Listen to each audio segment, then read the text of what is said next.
आऊज़ बिल्लाहि मिनश्शैतानिर्रजीम बिस्मिल्लाहिर्रहमानिर्रहीम। अस्सलामु अलैकुम डियर स्टूडेंट्स।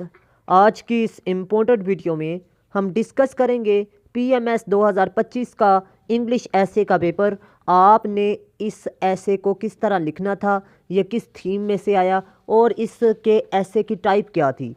आज की वीडियो में मैं आपको ये भी बताऊंगा कितने ऐसे मेरे नोट्स में से आए, और मज़ीद आपको ये भी बताऊंगा जिनका ऐसे का पेपर ठीक हुआ है वो तो मुबारकबाद के मुस्तहिक हैं, और जिनका अच्छा नहीं हुआ उनके लिए आखिर पे मैं गुड न्यूज़ भी इस वीडियो में दिखाने वाला हूँ। तो काइंडली आपने इस वीडियो को आखिर तक वॉच करना है ताकि आप लोगों को इस वीडियो से मुकम्मल इंफॉर्मेशन मिल सके। तो चलते हैं जी वीडियो की तरफ। जो है इसको हैंडल किस तरह करना है, ठीक है। आप लोगों के लिए चीज़ें आसान हो जाएंगी। मैं इसको पीडीएफ बना के आप लोगों के साथ जो है वो शेयर कर दूंगी। Bilal, do you have any question? आपने अपना माइक ऑन रखा हुआ है, आपको कोई क्वेश्चन है? Kindly mute your mic if you don't have any question right here. अब देखिए, उसके बाद आपने क्या करना है, उसके बाद आपने पैराग्राफ्स लिखने हैं। आपने एक ऐसा पैराग्राफ लिखना है जिसमें आपने हिस्ट्री बतानी है। अब हिस्ट्री स्टेट सिस्टम की आई कैसे थी, ट्रीटी ऑफ वेस्टफेलिया से आई थी, 1648 का कॉन्सेप्ट देना है। फिर बताना है कि सोवरेनिटी होती क्या है, मॉडर्न सोवरेनिटी क्या है, इंटरनेशनल रिलेशंस में इसकी क्या डोमेन है। फिर आपने बताना है कि किस तरह पहले सोवरेनिटी हिस्ट्री में टारगेट हो चुकी है। आपको पता है पहले वर्ल्ड वॉर्स के अंदर किस तरह एक स्टेट पे पूरा जो यूरोप है वो कॉलोनाइजेशन में चला गया था। जैसे जब जब rise and fall of Ottoman Empire हुआ था, उस टाइम पे भी सारी कॉलोनीज ही थी। तो उसके बाद ट्रीटी ऑफ वेस्टफेलिया इसीलिए आई थी ताकि स्टेट्स को जो है वो एक सोवरेनिटी दी जाए, ताकि चैलेंजेस ना आए, कोई इंटेग्रिटी हर किसी की जो है वो इंटेरोगेट ना की जाए, ठीक है।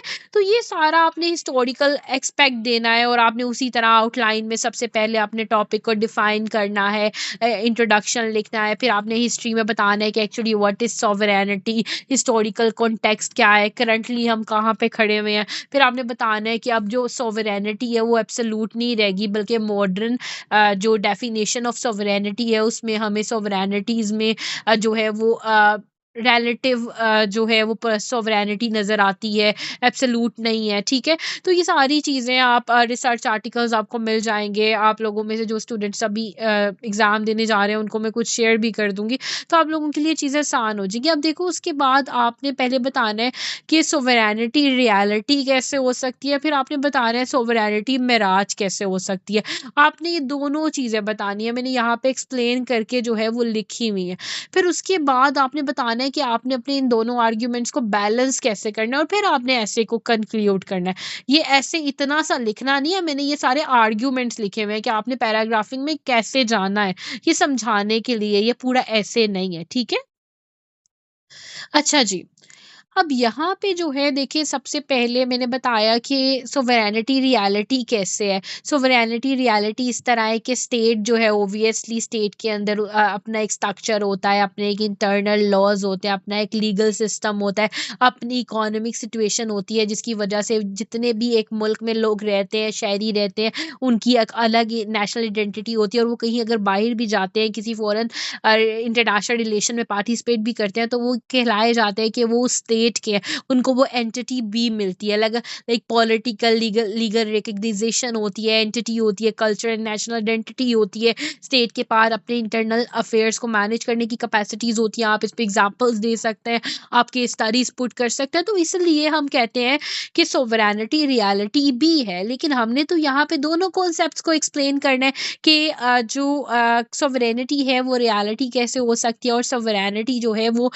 मेराज कैसे हो सकती है। इसी तरह अगर हम मेराज वाले कॉन्सेप्ट की बात करें कि सोवरेनिटी मेराज कैसे हो सकती है, तो आपने देखा ग्लोबलाइजेशन का जो कॉन्सेप्ट है, ग्लोबलाइजेशन की वजह से क्या होता है, जितनी भी कंट्रीज हैं उनके पास उनकी इंडिपेंडेंस जो डिपेंडेंस है, जो उनकी इंटेग्रिटी है, जो उनका एक फ्रेमवर्क है, जिसकी वजह से वो इंटरनेशनल रिलेशंस या इंटरनेशनल बॉडीज उनको जो आके जो है वो इंटरफेयर ना करे, वो काफ़ी क्वाइट मिनिमाइज हो चुकी है। जैसे कि मल्टीनेशनल इंटरनेशनल कॉर्पोरेशंस हैं, इंटरनेशनल ट्रेड्स। आपने देखा यूरोपियन यूनियन की आप एग्जांपल दे सकते हैं।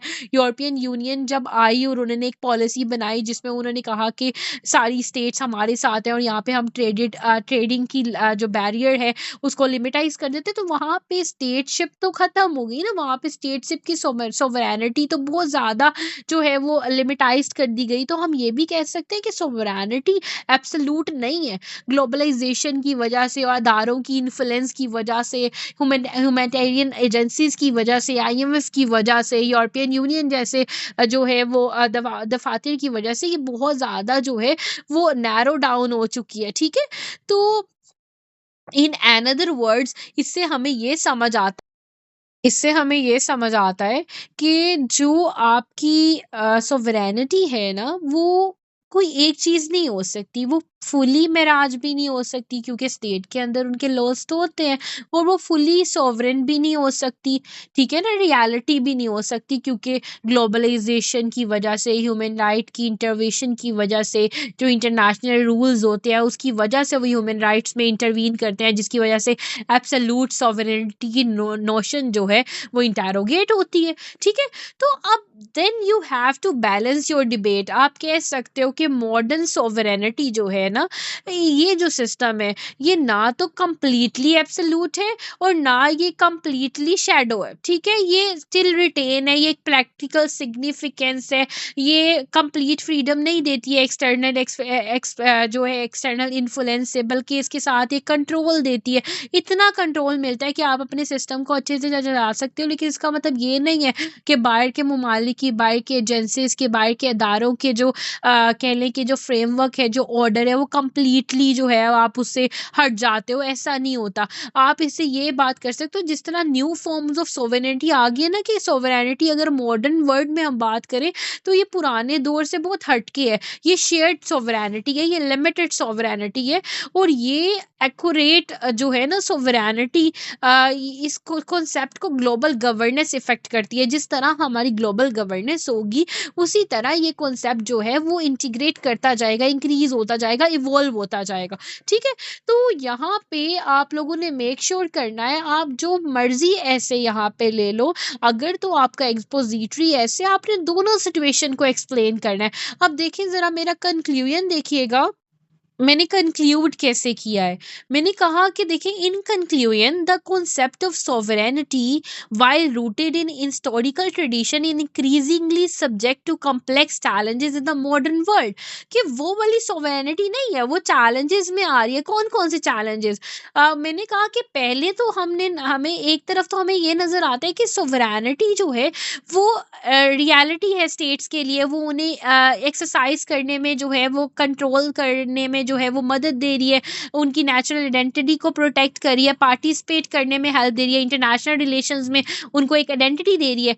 और साथ ही साथ मैंने कहा ऑन द अदर हैंड, अब दूसरी बात मेरी सुनिएगा, मैंने कहा ऑन द अदर हैंड जो ऑर्गेनाइजेशंस हैं वो ग्रोइंग हो रहे हैं। ठीक है, वो अपनी इन्फ्लुएंस कर रहे हैं उस पे, जिसकी वजह से एब्सोल्यूट जो सोवरेनिटी है उस पे लिमिटेशन हो रही है। और in the face of these forces sovereignty may be evolving rather than disappearing. मैं ये नहीं कह रही हूँ, मैंने उसको अपने कंक्लूजन में ये बात बता दी कि मैं आपको ये नहीं कह रही हूँ कि सोवरेनिटी जो है वो डिसअपेयर हो गई है या बिल्कुल खत्म हो गई है, नहीं, I am not saying that. लेकिन मैं ये कह रही हूँ कि सोवरेनिटी इवॉल्व हो ही जा रही है, पहले वाली नहीं है। पूरी सोवरेनिटी नहीं है हमारे ग्लोबल वर्ल्ड में, लिमिटेड हो गई है, शेयर्ड हो गई है, इवॉल्व हो रही है, उसकी न्यू फॉर्म्स आती गई हैं। और वो न्यू फॉर्म्स किस पे डिपेंडेंट है? वो कह रहे हैं कि taking new forms ultimately sovereignty में not be completely mirage but. उम्मीद करता हूँ आपको ये मुकम्मल समझ आ चुकी होगी कि ऐसे किस में से आया, कौन से थीम में से आया और इसको लिखना कैसे था। अब बात करते हैं एक अहम बात की, मतलब गुड न्यूज़ की। जिन स्टूडेंट का ऐसे का पेपर क्लियर नहीं हो सका किसी भी वजह से, उनके लिए गुड न्यूज़ ये है कि PMS, CSS और तहसीलदार का पेपर मेरे नोट्स में से हर साल आता है, और मेरे ऐसे के नोट्स में से 7 में से 5 ऐसे आए हुए थे कल के पेपर में। तो आप लोगों ने क्या करना है जी, आप लोगों ने सिंपली मेरे नोट्स में से तैयारी करनी है। और मेरे नोट्स में से आपको बताता चलूँ कि हर साल पेपर 50 साल पेपर आप उठा के देख ले, पीएमएस के, सीएसएस के, इन्हीं में से आते हैं। ठीक है, इन्हीं थीम्स में से आते हैं। जैसे कि मैं आपको बता दूं, डेमोक्रेसी में प्रॉब्लम्स ऑफ लॉ, ठीक है, प्रॉब्लम्स ऑफ पॉलिटिक्स, और इसके अलावा जितने भी मसाइल होते हैं जी, ठीक है, रेगुलेशन ऑफ पावर के, ठीक है, ये सारे के सारे मेरे नोट्स में से क्लियर होते हैं। मज़ीद आपको बता दूं कि एक थीम वूमेन पर है, वूमेन और जेंडर पर जो भी सवाल पूछे, ठीक है, वो मेरे नोट्स में से क्लियर होता है। इसके अलावा आपको बता दूं कि तीसरा थीम है साइंस और इंफॉर्मेशन टेक्नोलॉजी पर, आर्टिफिशियल इंटेलिजेंस पर ऐसे आ जाए, मेरे नोट्स में से क्लियर होता है। ठीक है, चौथा थीम आपको बता दूं करंट अफेयर्स है, जैसे कि अफ़गान इशू, कश्मीर इशू, फ़लस्तीन इशू, ठीक है। और पांचवा थीम है सोशल इवल्स। सोशल इवल्स आप जितने भी देख लें जी, माशरे में जितने भी बेरोज़गारी के मसाइल हैं, या फिर आप देख सकते हैं जी महंगाई के मसाइल, ठीक है। तो इसके अलावा आपको ये भी बता दूं, एजुकेशन को जिस भी एंगल से पूछे, मेरे नोट्स में से आप तैयार करके जाएंगे, आपका ऐसे का पेपर पास हो जाएगा। अब आपने इनको तैयार कैसे करना है जी, आपने सिर्फ और सिर्फ मेरे नोट्स बाय करके टेस्ट सेशन ज्वाइन करना है और आपने तैयारी शुरू कर देनी है। एक महीने में आप पीएमएस और सीएसएस की तैयारी इंग्लिश ऐसे की अच्छे तरीके से कर सकते हैं। मैं आपको क्लासेस भी दूंगा, क्लासेस में सेल्फ लिखने का तरीका, और इसके अलावा अगर मेरे नोट्स में से आप तैयारी करते हैं तो वो आपको रट्टा लगाकर सिर्फ तैयार करना होगा। बाकी चीज़ें आपने टेस्ट सेशन में सीखनी है कि किस तरह चेंजिंग करनी है।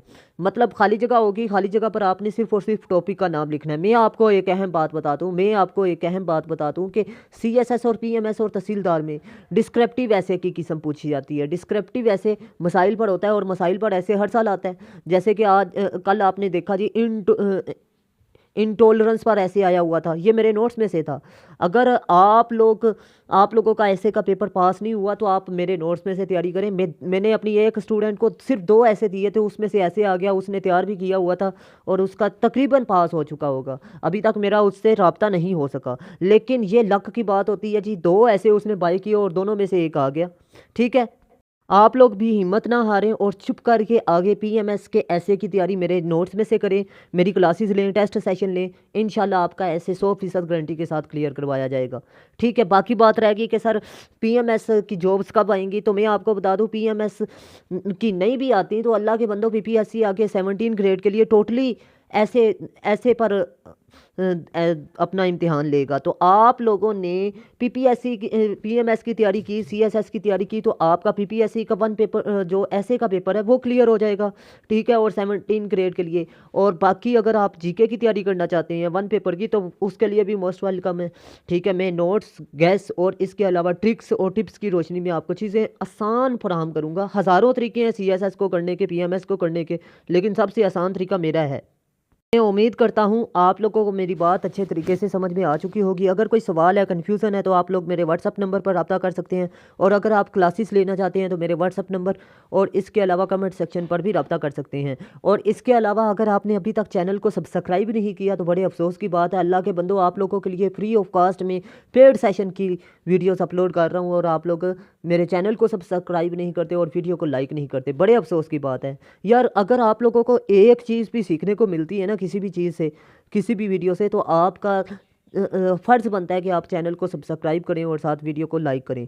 क्योंकि आपको बता दूं, एक लफ्ज़ जिसने सिखा दिया वो आपका उस्ताद है, और उस्ताद का हक़ अदा करना आप पर फ़र्ज़ है, ये याद रखिएगा। तो मैं उम्मीद करता हूँ आप लोग मेरी बात अच्छे तरीके से भी कर रहे होंगे। अगर आप लोगों को वीडियो अच्छी लगी तो लाजमी लाइक कीजिएगा, दोस्तों के साथ लाजमी शेयर कीजिएगा। अपना ख़ास ख्याल रखिएगा, अपने से ज़्यादा दूसरों का। अल्लाह हाफिज़। पाकिस्तान जिंदाबाद, पाकिस्तान पाइंदाबाद।